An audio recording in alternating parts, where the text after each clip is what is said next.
بسم اللہ الرحمن الرحیم الم تر الی الذین بدلوا نعمت اللہ کفرا واحلوا قومهم دار البوار۔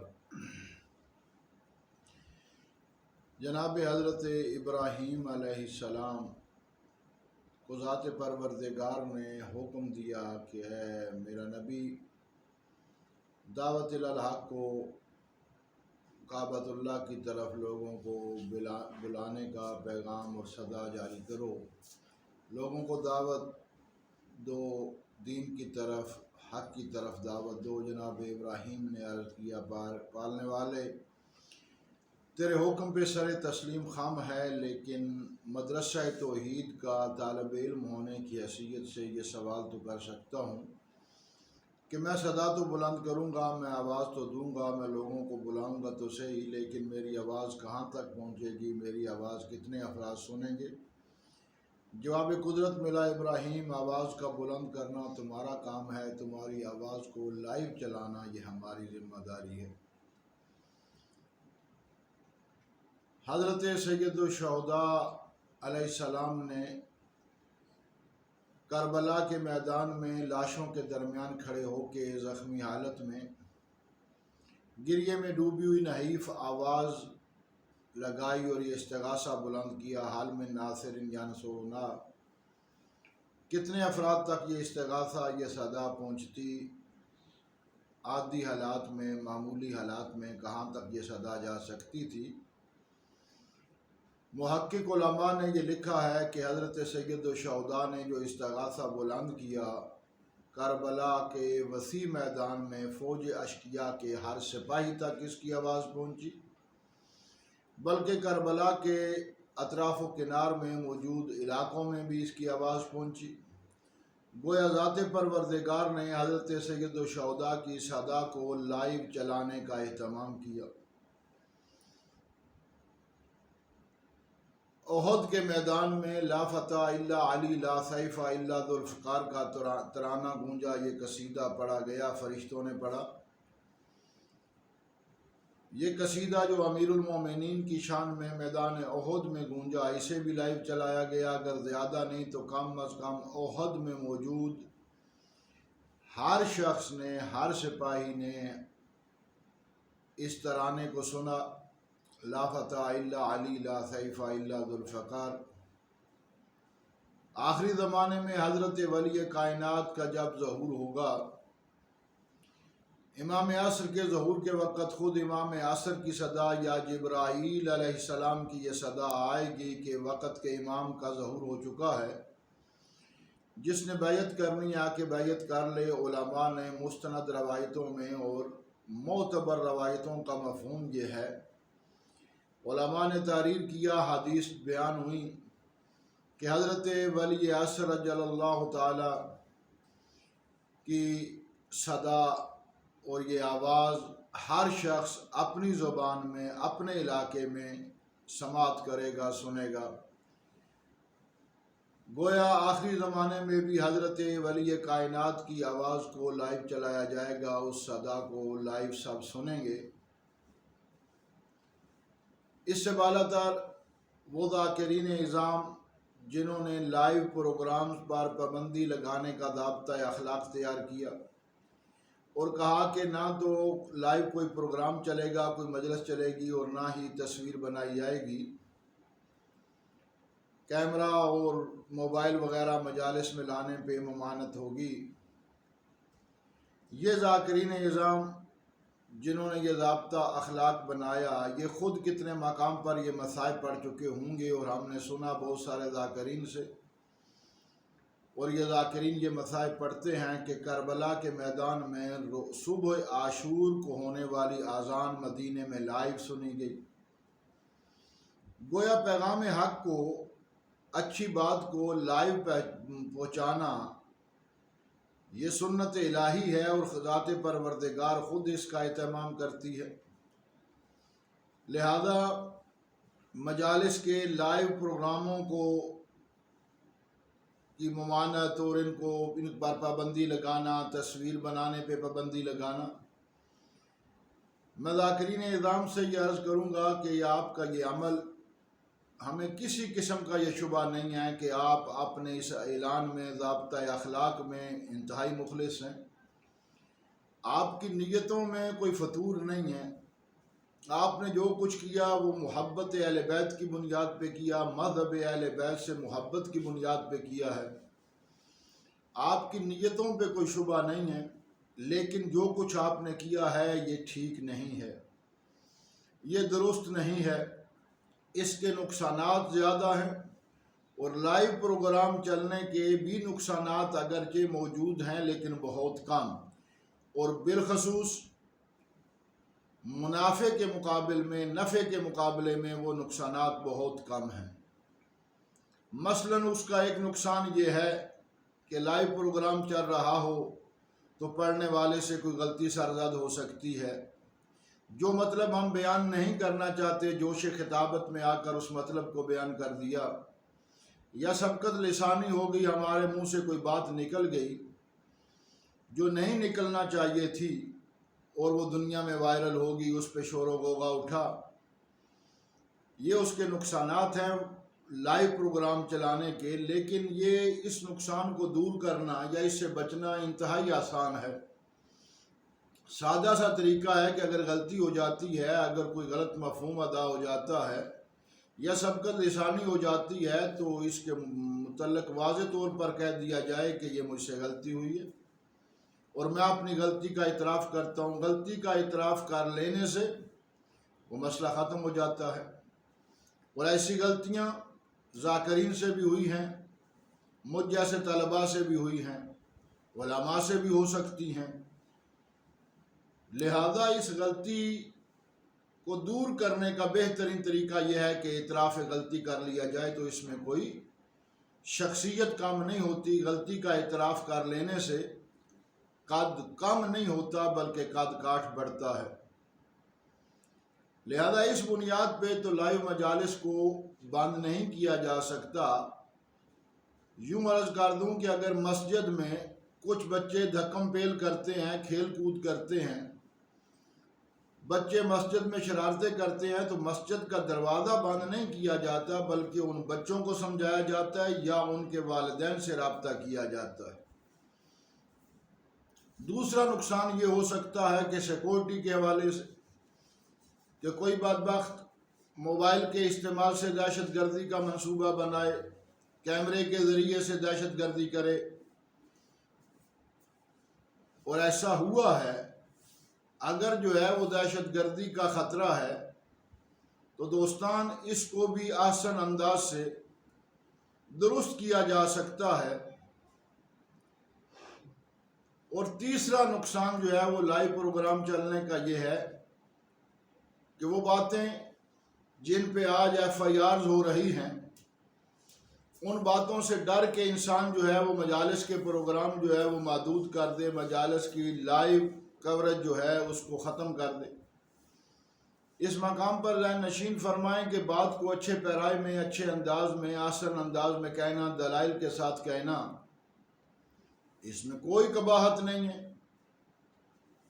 آپ احباب بھی اس بات کو ذہن نشین فرمائیں اور دوسرے احباب بھی اس بات کو ذہن نشین فرمائیں کہ حق کے حضرت زہرا سے 1 انچ بھی پیچھے نہیں ہٹا جا سکتا. صداقت صدیقہ کبریٰ پر کسی قسم کا کمپرومائز نہیں کیا جا سکتا. امیر المومنین علیہ السلام کی خلافت بلا فصل پر کوئی کمپرومائز نہیں ہو سکتا. مذہب کی حقانیت سے 1 قدم پیچھے ہٹا نہیں جا سکتا، 1 انچ عقب نشینی نہیں کی جا سکتی. حضرت صادق آل محمد کے احکام کو قطعاً ترک نہیں کیا جا سکتا. ان کی فقہ پہ کسی قسم کی سودا بازی نہیں ہو سکتی. یہ مطالب چاہے حق صدیقہ کبریٰ ہو، چاہے خلافت بلا فصل امیر المومنین ہو، مذہب کی صداقت کا مسئلہ ہو، غدیر خم کا اعلان ہو، یا اس قسم کے دوسرے مسلمہ عقائد اور مسلمہ تاریخی حقائق، ان کے سے کو بیان کرنے کا طریقہ آنا چاہیے، آسان انداز میں بیان ہونا چاہیے، اس سے ڈرنے کی ضرورت نہیں، اور نہ ہی ڈر کے ان مسائل کو، ان عقائد کو، ان نظریات کو چھوڑا جا سکتا ہے۔ بیان تو یہ ہونے ہیں دلائل کے ساتھ، آسان انداز سے، آسان طریقے سے۔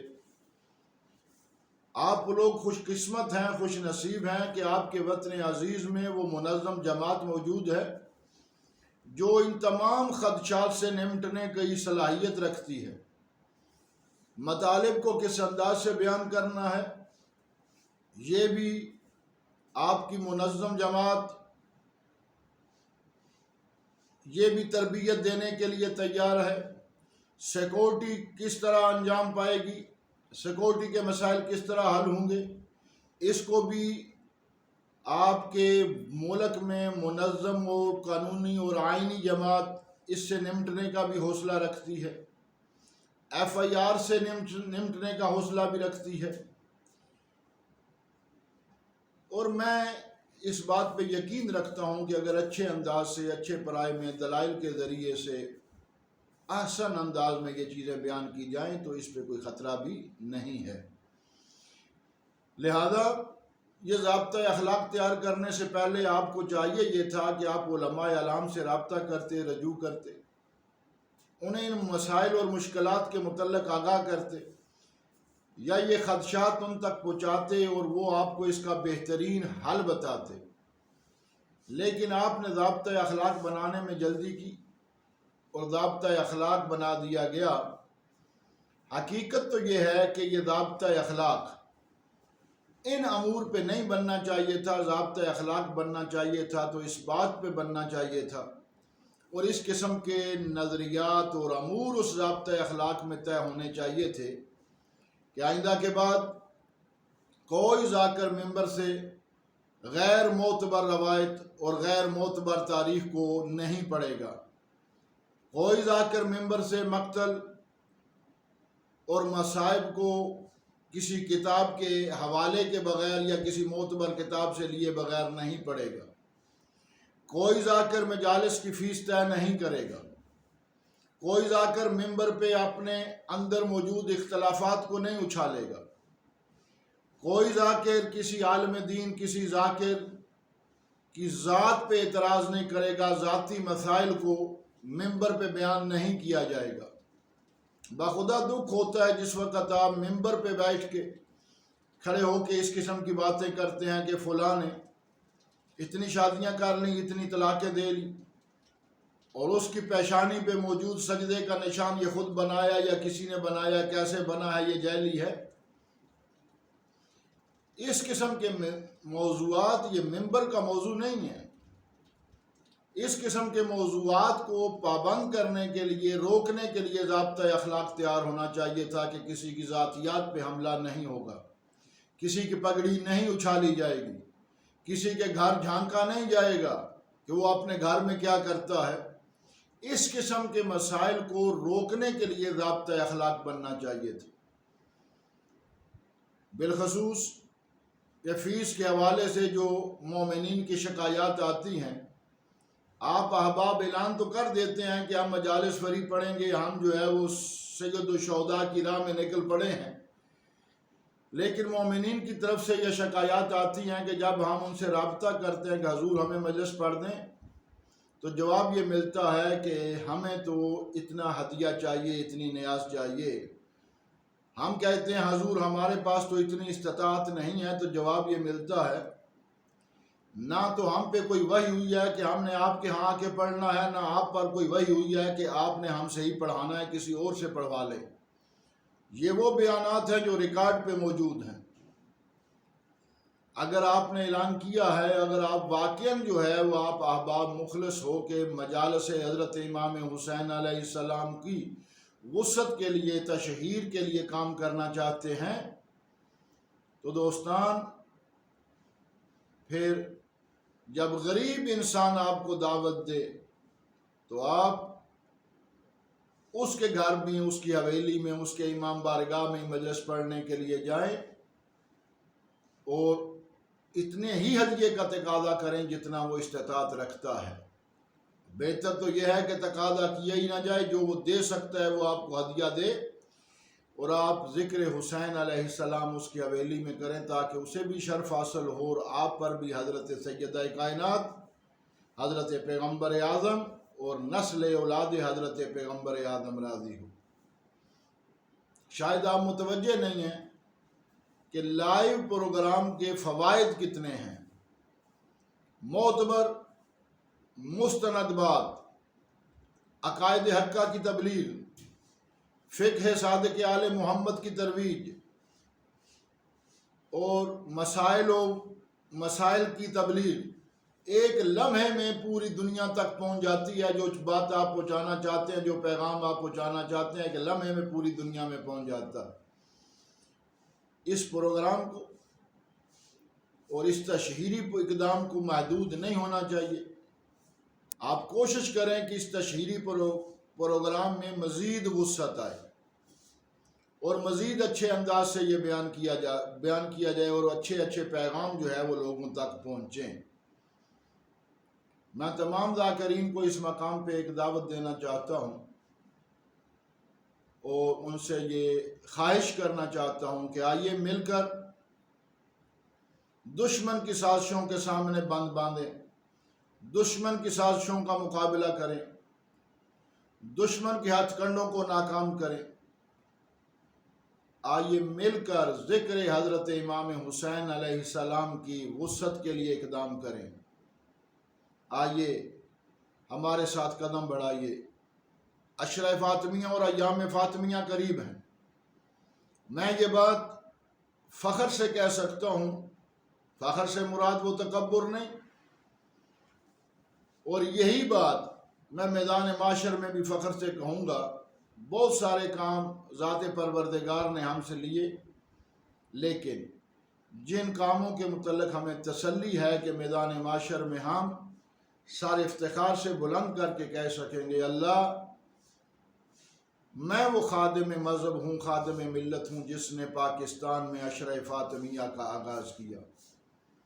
مجھے میدان معاشر میں اپنے اس عمل پہ ناز ہوگا، فخر ہوگا، اور یہی عمل میری بخشش کا ذریعہ ہے۔ پاکستان میں ایام فاطمیہ کے دوران عشرہ فاطمیہ کا رواج نہ تھا۔ آج سے 23 سال پہلے کسی مقام پہ کوئی عشرہ فاطمیہ کے عنوان پہ مجالس نہیں دکھائی جا سکتی۔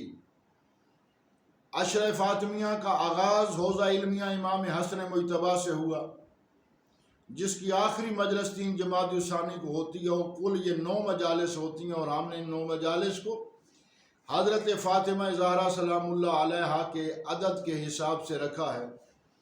9 مجالس ہوتی ہیں۔ میں ذاکرین اعظام کو دعوت دے رہا ہوں کہ آئیے مل کر ایام فاطمیہ کے عشرہ فاطمیہ کی رونق کو بڑھائیں۔ آئیے مل کر ایام فاطمیہ کی وسعت کے لیے اقدام کریں۔